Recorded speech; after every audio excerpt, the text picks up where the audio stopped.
The Acer Predator X32 FP is a seriously interesting monitor, and not just because it has 4 HDMI 2.1 ports, but because it has a 32-inch IPS panel with Mini LED technology, runs up to 160Hz and has got DisplayHDR 1000 certification. Now, at the time of filming and in the UK, it can be found between £1,300 to £1,700. I know, that's a lot of money. While in the US, it can be found for roughly $1,200. Now, before proceeding with this video, I would just like to thank Philips Monitors for actually sponsoring it. More on them a little bit later. So jumping straight in the deep end, let's talk about its input lag. And here I had it objectively tested at just 0.5 milliseconds, which is very impressive, specifically for a 4K panel. Furthermore, from my own subjective testing while playing a game such as Counter-Strike, I was left very much jaw-dropped by how good this monitor was able to respond to my mouse input. But what about when it comes to its response time? Well, of course, this is linked with the overdrive mode that you would select via the monitor's OSD. And here you've got off, normal, and extreme. Now, first off, using the off mode overdrive setting and using the OSRTT tool, I was able to measure an average initial time of 6.54 milliseconds, which you'll be able to see at the bottom left-hand side of your screen. Which isn't too bad, but it does greatly improve to 4 milliseconds when you dial the overdrive to normal, which is the setting that I would recommend. And that's because the RGB overshoot is acceptable, which you'll be able to see towards the middle of your screen. Because here, as we transition to the extreme mode overdrive, you can see that there is a lot more error, and therefore incurring a far worse visual experience. All while giving you only a slight improvement in terms of the average initial time to 3.22 milliseconds. Now, to demonstrate this, I've got the UFO ghosting test, and you can see over here at 160Hz between off, normal and extreme, and indeed there is a bit more inverse ghosting at extreme. It's not too severe, but in the grander scheme of things, I would suggest running on the normal preset because it just gives you a better visual experience, all while being still very impressive when it comes to its overall response time. Now, past its raw gaming performance, I would like to talk about its VR capabilities, and indeed over here it's got AMD FreeSync Premium Pro. Now, I've got no means of actually testing this, however I've got an RTX 3080, and well connected over DisplayPort or HDMI, thanks to HDMI 2.1 VRR support, I was able to run the Nvidia Pendulum demo without incurring any sort of flickering or black screen issues. Better still, I was able to launch a game such as Destiny 2 and run Nvidia G-Sync simultaneously with HDR at 160Hz and at 4K. Note, you will definitely want to enable the HDMI 2.1 toggle via the OSD or enable DSC if you're running over DisplayPort in order to have all these technologies running in tandem. Now, this does perfectly bring me onto its HDR experience, which is actually quite sublime. And here you have got a 32-inch IPS panel with Mini LED structure and also 576 local dimming zones. Now, it's worth noting over here that if you do want to better the experience in HDR, you'll certainly want to enable adaptive dimming. Here you've got a few different modes that you can select through the monitor's OSD. Off, low, average and fast, which by the way can be done in both HDR and SDR, showing good sort of flexibility. Furthermore, you can even adjust the brightness in said modes, and even if you're in HDR, which is actually quite a rarity and therefore makes it stand out in comparison to some of its competitors.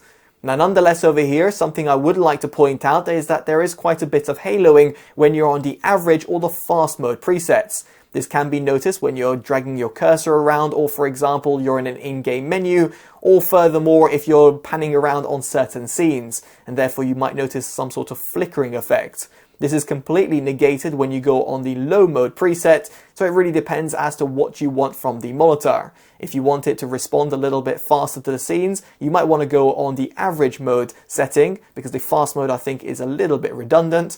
However, if you're going to be consuming, let's say, slower content, then you'll probably want to dial it down to the low mode preset, which in all honesty, even when it came to gaming, I actually preferred using the low mode preset in comparison to the average or the fast mode presets. And of course, I much preferred using the monitor with adaptive dimming enabled in comparison to having it fully disabled.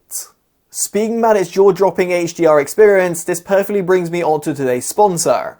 Philips Monitors has a 34-inch curved 175Hz 1440p ultra-wide QD OLED called the Evnia 34M2C8600. Its spectacular panel is ultra-responsive, offers low input lag, and a lifelike HDR experience thanks to DisplayHDR True Black 400 certification. To find out more, watch my detailed review that can be found up on your pop-up banner, or follow the links down in the description below.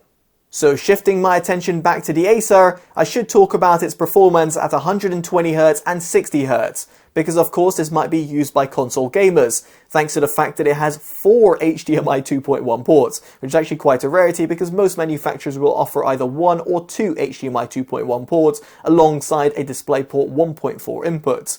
Now over here I was able to test it via the OSRTD tool at 120Hz, and using the overdrive at off I noted an average initial time of 5.92. Turning it down to normal, which again is the mode I would suggest, it goes down to 3.64 milliseconds, while on the extreme mode preset it only drops further down to 3.06 milliseconds. But do bear in mind what I did mention before, that there's a lot more RGB overshoots. Now I was not able to test it at 60Hz. Oddly, for some reason I was not able to get the results via the OSRTD tool. But what I will say is that its overall responsiveness seems to be pretty much on par at 120Hz and even 160Hz. However, the overall inverse ghosting that one incurs as you go down the refresh rate range is disappointing. Here you can see at the off, normal and extreme mode preset at 120Hz that there's a little bit more of inverse ghosting on the normal mode preset as there was in comparison to 160Hz. While at 60Hz it becomes even worse. You can see here that the extreme mode overdrive has got a lot more inverse ghosting, and that is seriously noticeable. Just further re-emphasizing the point that the normal mode preset is probably what you'd want to select. Now, aside from its overall responsiveness, I should just mention that if you have a modern day console, you will be able to run 4K, 120Hz with HDR and VR technologies all working simultaneously together, and that is thanks to the fabled HDMI 2.1 ports that this monitor has. If you're on a PC, however, you'll be able to run up to 160Hz instead, and even set it at up to 12-bit, which is certainly impressive. Now, aside from its gaming performance, how does the monitor actually look like? Well, it's got a 32-inch flat IPS panel that has a matte coating to it. Through the monitor's OSD, you've also got a dedicated sRGB emulation mode, which is great to see. Furthermore, you've also got brightness controls, which is always appreciated. Now, in said mode, using my calibrators, I noticed a gamut coverage of 93.2% and a gamut volume of 95.3%. Below you can see how it compares to the sRGB standard. However, when it comes to its overall average LTE, it sits at 2.13 and a maximum of 3.99. It's a shame that this monitor is not exactly finely tuned to the sRGB color space. As for its tested contrast ratio, it sat at 1155:1. And note this was with the adaptive dimming disabled. Now, when it comes to measured white point, in comparison to the 6504 Kelvin target, it sat at 5615 Kelvin at 100%, which is not too far off. However, its gamma curve is quite far off the 2.2 standard. Now, if you're not going to be doing any sort of image editing work or video grading, you might want to go on one of the other modes. For example, the normal preset, which was also running with the warm color tone. Now, in this respect, it unlocks the wider color gamut of this monitor. And via my calibrators, I indeed noticed a positive impact on the Adobe RGB and DCI-P3 modes. Now, below you can see how it compares to the Adobe RGB standards. And above, you can see over here, when it comes to the average LTE and maximum LTE, it sits at 3 and 5.85 respectively. Again, this is compared to the Adobe RGB standard, and not to be confused with what I shared before with the sRGB standard. Now, as for the measured weight point, it doesn't change too much, and it goes to 5866 Kelvin at 100%, and similarly, its gamma curve is actually still a little bit off the 2.2 standards. So aside from color performance, let's talk about brightness. And here you'll be able to see AD, which stands for adaptive brightness. Now, with it disabled in HDR, it got to 511 nits, while with it enabled, you can see it gets up to 1027 nits.